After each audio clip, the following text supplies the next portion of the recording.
Today, I am super excited to be with a lovely friend. And when she was in Nice, she also did Reiki 1 and Reiki 2 with me. It was absolutely hilarious because she's done a major in psychology, and I taught a group of psychologists, Reiki 1 and 2. She's now an international strategic creativity coach, entrepreneur, and author of The Wheel of Creativity, Taking Your Place in the Adventure of Life. I really, really resonate with that and love the name. And I actually promoted Katherine in Nice to a full house, and everybody was hanging off her every word. So I'm really excited to be doing this video recording with her today, this podcast on Wellness Spring. So welcome to Wellness Spring. Thank you, Beverly. I'm so happy to be here. Thank you. I know everybody was so excited in your talk, and the buzz was around, and I believe everybody needs to be more happy and live in the moment and just go with the adventure of life. It's like Brian and I, we had the opportunity to leave France in the high numbers of COVID and in Australia, and the last 3 months I've just literally been going with the flow. I asked the universe, please guide me, how can I be of service? And amazing things happen, and I said to my friend, when I arrived, Marcia, I'm just going to go with the flow because I always lived in the eastern suburbs, and I'm going to try out different suburbs. Tomorrow we're moving to Woolwich, which is right on the water and the different side of the city. And I know you go with the flow. And do you want to tell the audience, because you're an international traveler like myself, where you grew up and, how growing up in America shaped you, and about your parents and any siblings? Sure. Yeah. Yes, I grew up in Houston, Texas. I can talk with a real Southern accent if I need to, but I worked really hard to lose that. Yeah, that's another story. But yes, I did. I grew up there and I lived there until I was about 18. I went away to Chicago to university, but I grew up with a mother who was a child psychiatrist, and my father was kind of a self-made man, entrepreneur. And I think it taught me, growing up in Texas was a lot of things. It really, it's a kind of a box. And I think each of us grows up in a kind of a box where we have a sense of what normal is. And it's comfortable, and we will stay there as long as we can, kind of mentally, until often something happens and we have to think outside that box. For me, traveling and where we met in Nice really opened the door to a whole, it's like there's a whole world out there. And the experience of meeting people who thought differently than me, who grew up in different places and different normals than I did, really changed the course of my life. So I am with you in following the flow. And the more that we do that in life, I think the more I have done that, the more I've learned to trust the process, that there is something down this road that I can't see, but I can trust the road. And the more I do that, the more confidence I think we have to live life. So. Yeah. That's wonderful. And I know when we chatted earlier that you also said that you used Reiki before all your workshops and courses. And I know you've just run a workshop recently. Do you want to tell us all about that? Yes, I have a free training that I do once a quarter, though I'm doing a series of them right now, called the Visionistas Gateway. And it's interesting, as I was thinking today about our conversation, I was going back to that talk that I did in Nice so many years ago, which I had titled The Power of Longing. And you know, I think that so often we identify something in life that we call a problem. You know, it's like something's wrong, something's missing. For me, the way I see it, that launches a creative process, a creative cycle. So the workshop that I do regularly, the Visionistas Gateway, is really to help people identify what their vision is, what their big vision project is, and also the habitual barriers that we all have that will kind of keep us from fulfilling that, keep us kind of doing the same things over and over again, and not moving down the road of life that we are intended to. So I do that once a quarter or a few times a quarter, and it's great. It's all virtual. I mean, we've all had to go virtual, and so that's kind of the direction my work has taken to. Oh, fantastic. And what date is it? We'll put it in the blurb as well. I do it once a quarter, and right now I've got one scheduled for tomorrow, the 18th of March, the 25th of March, and the 1st of April. Those are all leading up to my 90-day program that I do 3 times a year. Right. And can you tell the audience how you can help them with their vision? Because I know loads of people come to me and they say to me, oh, it's all right for you. You know your mission in life, you know your goal in life, you know your pathway, but I haven't got a clue. So what would you tell people when they say that?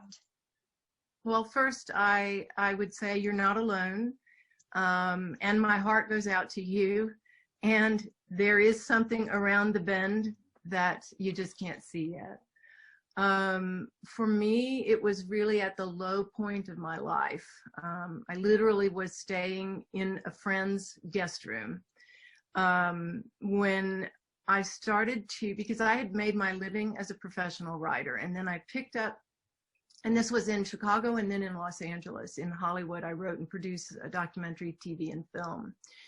And in that work, we use a structure called the hero's journey. You know, we're all familiar with that now. But I started to see that process, the stages that the hero goes through in a book or in a film or whatever. I started to see those in my life, like at a point when I was really low and I couldn't see, like there are those times you don't believe that there's anything beyond this.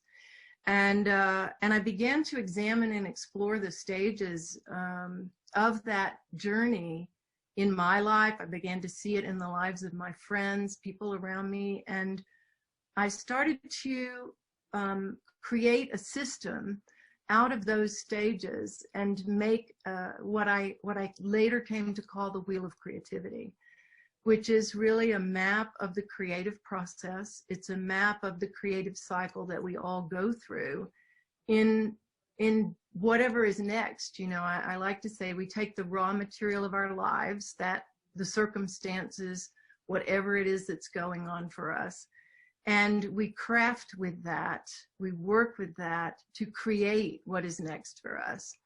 And a lot of us, I think, feel, especially lately, you know, with the pandemic, you just feel your life is not in your control. But we all have power, and you know this really well, Beverly. We all have power over how we respond and what we do with that. So the Wheel of Creativity is a compass, or it's a framework that people can use to navigate that process. And it's the foundation of all the work that I do. Oh, that's wonderful. And would you like to tell people about your book? Sure, yeah. I mean, that's kind of an interesting story, actually, because from that low point, that was in 2003, I began to, you know, put these ideas together in this framework, in this cycle. Originally it was 7 stations, I thought, and then over time it got more and more specific until there were 12. And then one day back in Nice, I was actually sort of in the middle of my meditation time, and I just saw, wow, it's a wheel. you know, because it's a cycle that repeats many times in our lives. And so I began the process, you know, and people say, how do you fit that in, you know, how do I fit my project into my life? And so I got up every day, the first hour of the day, I sat down. I sat on my balcony in my apartment in Nice in the sun, and I wrote about that. I wrote that book that way. And I ended up publishing it myself in 2012. And then at that point, I began to develop workshops and programs based on the material in the book to help people really use it and apply it to their lives. So it's been quite a journey. And I know you've been writing for about 30 years and you're an award-winning writer. So how did you get into writing? What inspired you? You know, was it something you were passionate about since you were a child? Yeah, you know, I was always, I think, multi-creative. So I loved to dance and take photographs and do music, and I loved to write. And I ended up with a mother as a psychiatrist. There was a strong influence there, but I ended up studying psychology at university and getting my degree in that. And then going ahead and doing master's work in communications as well. So when I finished all the education, I was like, well, which track do I take? And I realized that I didn't want to just, you know, sit and listen to I didn't want to be a therapist, you know, because the creative path has always been a core of who I am. And so I started to look at what I could do that would blend the two things. And that was when I went into broadcasting and started working in television and film. And, you know, it just developed over the years. My first freelance project was a really big project for a big corporation. And I just fell in love with it. And I continued to work in corporate for a while and then began to move into non-corporate documentary. And then, as I have done many times in my life, I picked up, you know, really on an intuition and moved from Chicago to Los Angeles with no intention of working in television out there. I just knew I needed to go. And a lot of things happened. My car was stolen, you know, a lot of things that just kind of forced me into a bit of a corner.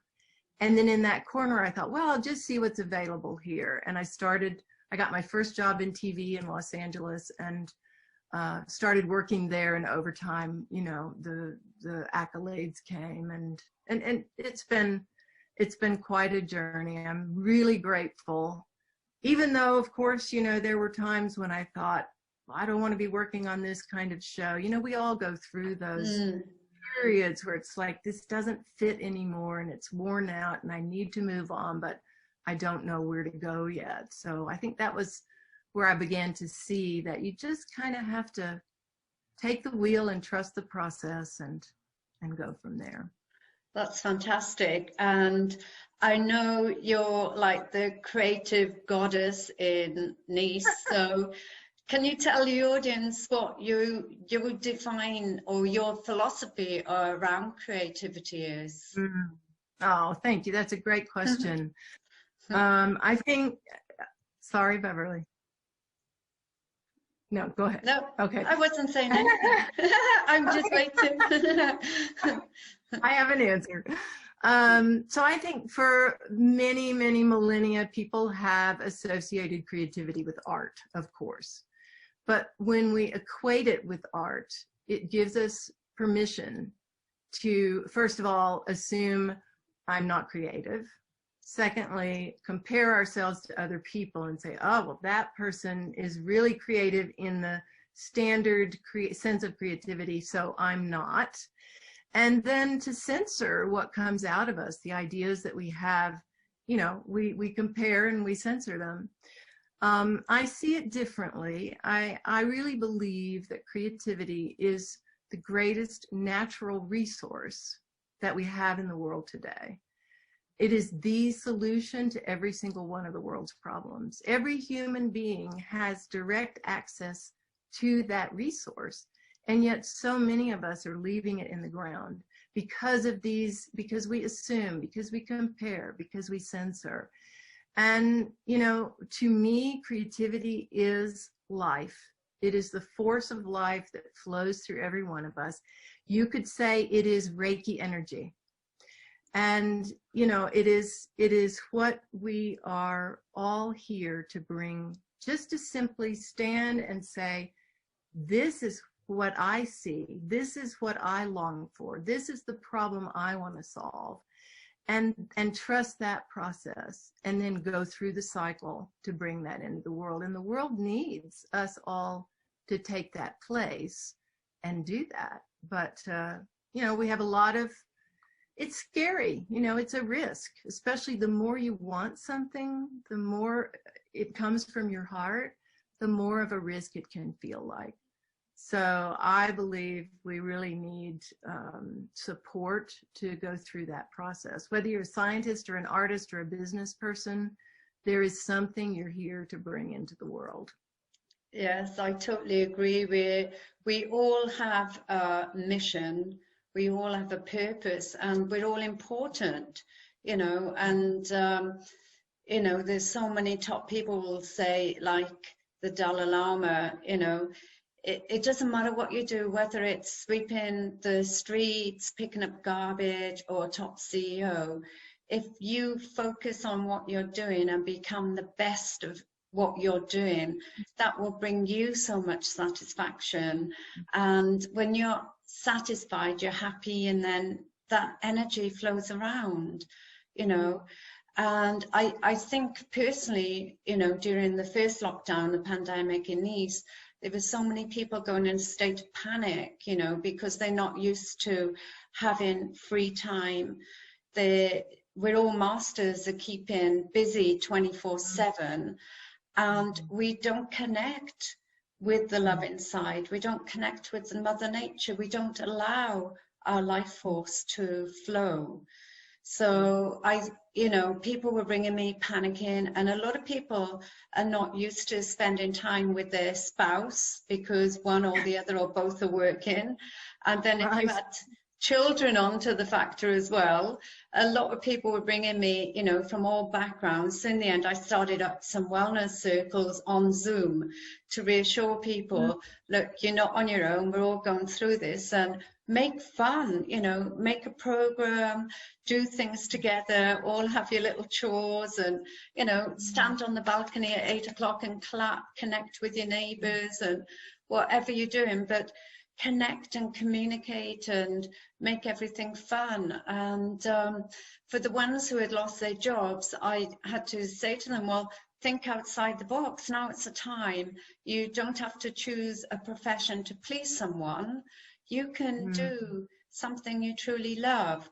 So I know you put people on their pathways in this. So I'm sure you've got millions of success stories, but would you like to share one? Obviously, we're not giving their names, so people can understand your process and the work. And because I think you hit on the word support, and we all need support. And we could be, you know, the top CEO or top business entrepreneur, but something could happen in our life and we're shattered, like you talked about your down moment.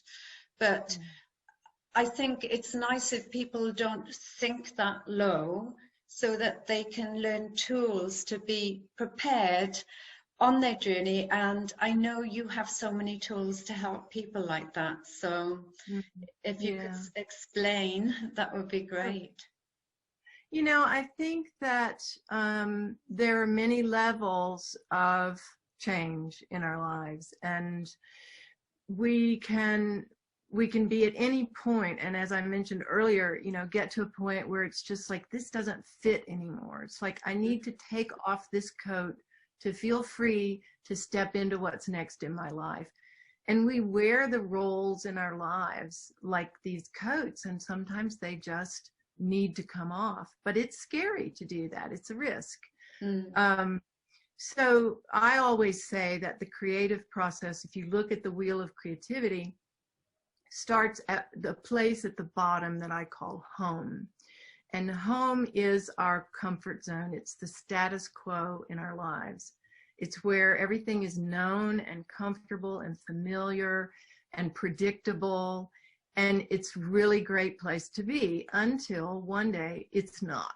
You know, maybe you lose your job. Maybe your partner files for divorce. Maybe we have a global pandemic. And it kicks you out of your comfort zone, but it also kicks you into a creative cycle. And so the task at that point is simply to tell yourself the truth, that this doesn't fit anymore, and then to pay attention. And, you know, over time, you know, I think the practice of mindfulness is really useful. You mentioned space, you know, making space in our lives so that something else can come in. We are addicted to busyness, as it's just, I call it the productivity cult, you know. Yeah, that's a good name. And there is another muscle in creativity, which is receptivity. So as we can learn to do that, that longing becomes louder to where we can hear it. You asked people for some ideas or some thoughts of people that I've worked with. You know, it's been everything from a top Billboard charting jazz musician that I've worked with, who, you know, he's, every time you want to take another step and do what you haven't done before, maybe you've made 3 CDs, but you've never performed on stage. You know, it's a risk. And there is a cycle, there's a process to go through in that. And then at the other end of the spectrum, I had a friend or a woman who came to me at the age of 51, and she wanted to have a baby. And she hadn't met the man to do that with. And her friends could not, you know, she just couldn't turn to them because it was too emotionally charged for them. And so we worked together privately to help her go through that process. And she now has like this beautiful 6-year-old daughter. Wow. So it's a full range, you know. And then I also have people that I work with who are, you know, a woman in Silicon Valley who's a serial entrepreneur who's developing a decision-making software program. And so she uses some of my programs to help her get that work done and stay focused. And so, you know, there is no need to hit bottom if we can be honest with ourselves and say, it's time. I need to go through a new cycle for something new in my life. Yeah. I think carry on. I think we go through many of those cycles in a lifetime, and they can last 5 minutes or they can take decades. And kind of how long they take, we have some control over if we're willing to say that's what I long for, you know. Yeah, I also think it's being consciously aware of what we need, that a change is needed, because we do, some of us are so busy working, and it might be for business that we think, oh, I'll just keep going, and we might be doing 12, 16-hour days, and we don't even take the time to look at the accounts and evaluate and how much time and effort I'm putting in, but we just don't want to let go. And it could be with a relationship that's really bad, we don't want to let go. This morning I was looking at your quiz on your website, and I think that's a really good, you asked some really good questions on that, you know, about are you hanging on and different ways. So would you like to tell us a bit about the quiz or why people should take it? Well, I think it's a really easy, I wanted to do something because I have a lot of free things that I, you know, from infographics to daily centering meditations and many ways that people can make space and explore what's inside them. But I wanted something that people could do in like 5 minutes and just, you know, just get some clarity. And so the quiz actually helps you come to know, are you ready? are you waiting? You know, are you just kind of stuck and it's okay to be there? And or are you curious, like what could be next for me? So I won't spoil it by giving the questions away because it is really easy to take. But Yes. then I also offer people a little bit of guidance depending on which answer they get of what to do next for themselves. Yeah, it was fun. I enjoyed doing Good. it, and it was quick and easy to do. So for the listeners, it's just like, are you this or do you feel like that? And fill it out, and it doesn't take long at all. And just do it. That would be my advice. And would you like to tell the listeners how people can find more about you? Sure, absolutely. So the easiest way is to go to my website, which is katherinerobertson.com, and that's Katherine with a K. I'm sure you'll post the link somewhere. And I will. There that gives them access really to whatever, you know, all the different places they can go. I have another website, wheelofcreativity.com. And if they're interested in finding out about the free training, it's visionistasgateway.com. So those are, you know, there's information there. There's the quiz. There's information about my book, the free training, the program, the 90-day program that I do. And I'm really happy, Beverly, for anybody who's watching this program to offer them a kind of a free strategy session, just a Zoom call. Wow. To explore. Yeah, I mean, it's for your people. I'd love to do that. Oh, that's so generous. That's really kind. And what would be involved in that? So they contact you and it's a 30-minute and you have a system in process to... Yeah, I mean, really, I go very intuitively, as I know you do. Yeah. And what I think makes sense is for people to take the quiz and, you know, see what kind of a score they get there, or to come to do my training. And in the form that people fill out to schedule the call, it's 30 to 45 minutes. So there's a little place where they can, you know, tell me why they want to speak with me, and it's just an opportunity. I'm really happy to do that. Oh, that's wonderful. And I know you're so generous, and I'm sure if people watch it from a year from now, they would still be able to contact you as well. Absolutely. Yeah. And I just want to talk about the writing, because as you know, I've done psychiatric nursing as well and general nursing, and just from a small child I was able to meditate and tell people little stories. My mother said I used to always have children around me and I'd be telling a story and they'd all be fascinated. So to me, meditation, when you give a guided, is just about telling a little story so people can close down and switch off. And I've always loved writing, and that was my way of studying, just writing, repeating, writing, and I do it with affirmations and everything. And for years I've actually taught transformational writing, because I think that's the way to let go of everything.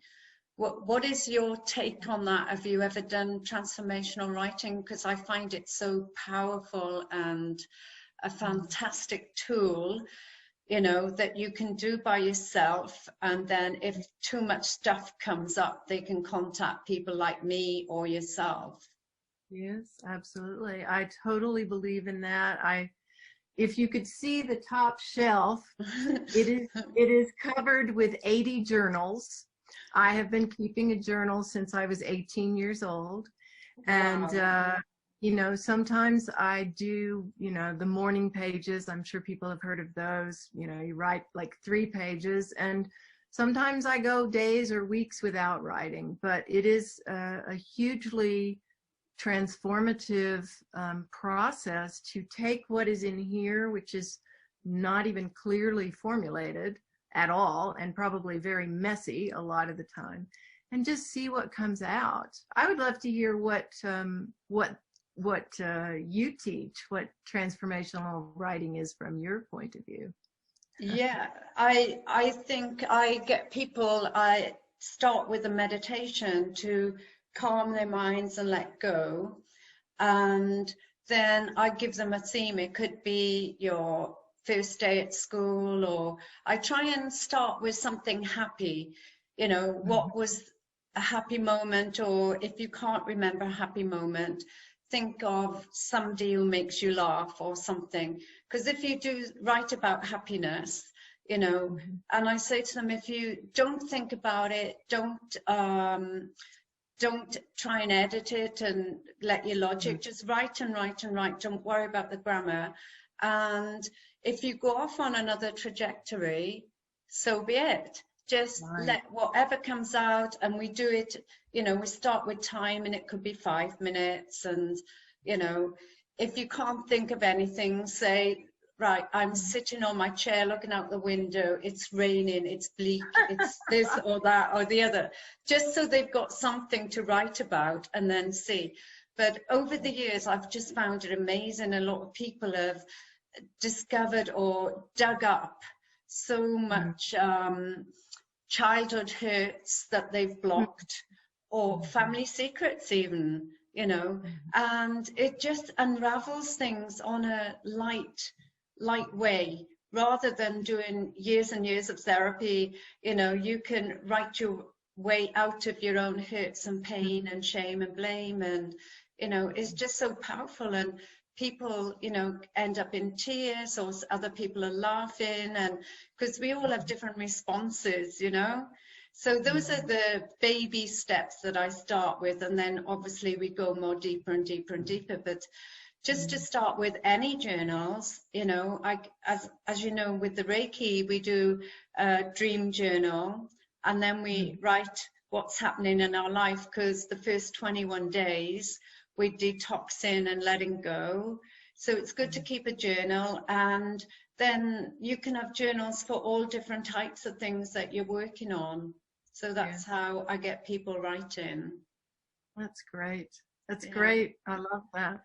It's interesting because we have a similar process in that every single training that I do, including the free training, Mm. there is a guided meditation, and then there's a reflection exercise of writing. Because I think when we can make space and go into our inner world, we can discover so many things that you can never discover in that focused way, mental, I have to solve this problem. You just have to step back, make space, step into that space, and then something comes. And it's very important and powerful to have a means for capturing what comes, because it's Yeah. coming straight from your deep, what I call your innermost essence. So Yeah.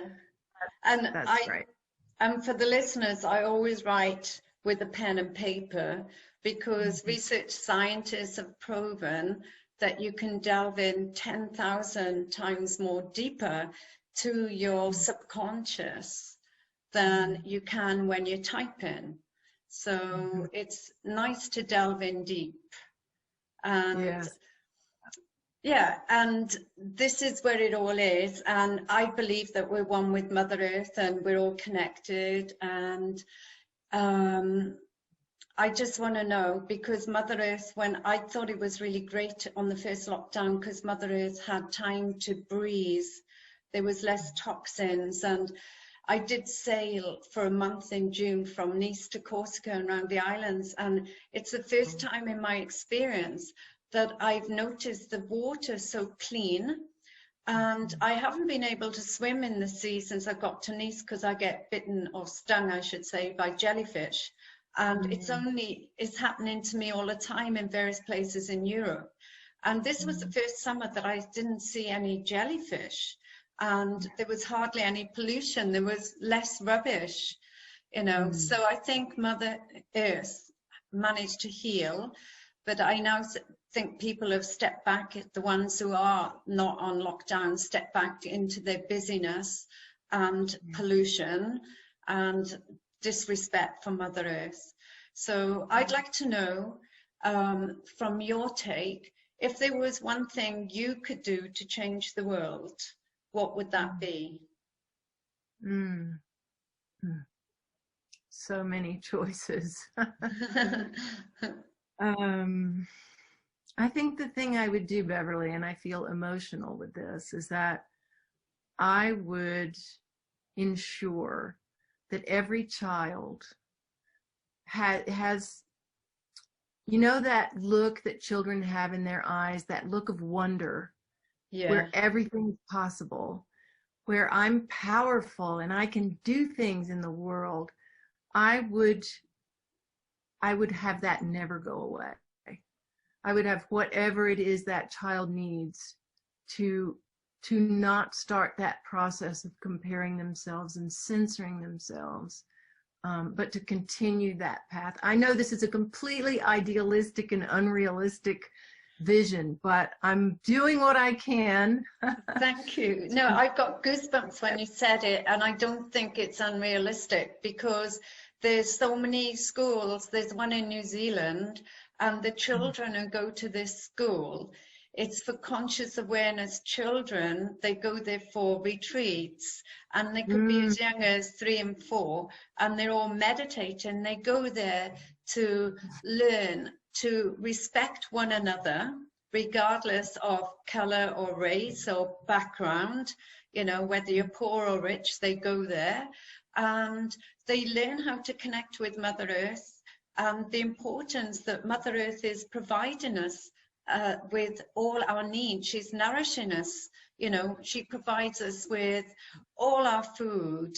And, you know, the importance of connecting with the trees, with the apples and absolutely everything. So, and I've noticed since I've been in Australia, there's so many spiritually evolved young people. And it's amazing. And I was talking to a colleague yesterday and she said it's because we've done all the hard yakka and the young ones coming through, it's like we've set the blueprint and they are raised already and they can rise above it and share their amazing words of wisdom, you know, that we all have inside, but we keep them blocked. And this is carrying on from what you're saying. They are living in the moment. So when you have that sense of wonder with the child in the first years, as you know, you turn on a light switch, wow, magic light. You put the tap, magic, and we do the crawling, walking, etc. Everything is magic and beautiful. And I think this is the way of the world to go forward through our children and their children, because just see, and for us to see the world as a child, it's remarkable to have that innocence, no worries, no care, no things. And I feel blessed that Brian and I have been able to travel, when all of France has been in heavy curfews and lockdowns at weekends, and just to be free and not care where we're going, and like you, listen to your intuition. Oh, we're in Brisbane. Oh, we'll go to Melbourne. Oh, now we're going to Sydney. Where are we going to live?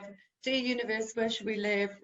How can I be of service? And just see where we end up. So, yeah. So that's, carry on. It's beautiful. It's when I left Chicago and went to Los Angeles, just because I had this intuitive call. A lot of things happened. The first week I was there, my car was broken into, but then a friend found me a home. She'd been an actress out there, and then my car was stolen, and then I found the job literally 2 blocks away from where I was living. And in LA, that's completely impossible. Miracles happened, but there was, even when those difficult things were happening, I just had this sense, because I had followed my own intuition. It was like I was being carried by the hand of God. And I just felt nothing can touch me here. No matter what happens, I'm safe and I'm where I need to be. And there is nothing like that feeling in the world, but it takes some time, to rebuild the trust that we lose going from childhood to adulthood. And maybe we don't have to lose it anymore. I agree with you. I mean, I work with people from 25 to 80. Wow. And the young people, they have, you know, they still have that possibility in their eyes, and they're willing to fight. They're willing to fight for their values. And thank God, because we need them. We need to be able to hand the world into their hands. So we're evolving. Exactly. And I think with COVID, whether people realize it or not, a big shift has happened, and whether it's subtle, but together, because we all have to move together. And I think everybody is important, and the young people are so confident and courageous. You know, they're inspiring all of us to move together and to make our world a better place to live in. So, so thank you. Yeah, carry on. I was just going to thank you for all the wonderful work that you're doing. And I know we can keep talking for hours, and maybe we'll have to do a follow-up podcast, because I know you're like an encyclopedia. You've got so much to share with the world, and the work that you do is amazing. Well, I have a lot of years now of life experience to draw. So what were you going to say, and then we'll close? Yeah. Just the final thought, Beverly. For me, I see, you know, I mentioned creativity is life and the force of life. And I don't think human beings are any better or worse than the trees or the animals or the stones. We all bring life energy into the world. And we do have a responsibility to use the gifts that we've been given to contribute to the whole expression that life is seeking through us, through the animals, through everything.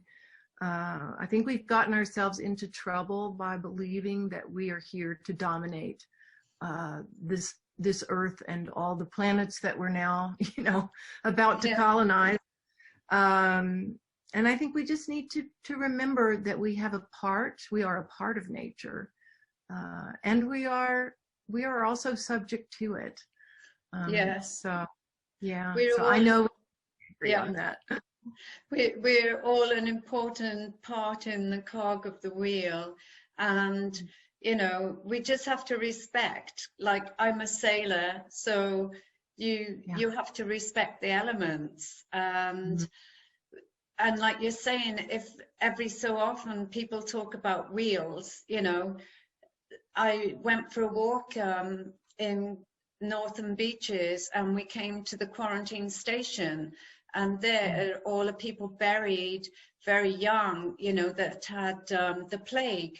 So that was about 100 years ago, and everybody talks about various cycles. So I find, well, it's only my personal interpretation, you know, if the humans are getting out of line too much, then something happens for us all to wake up.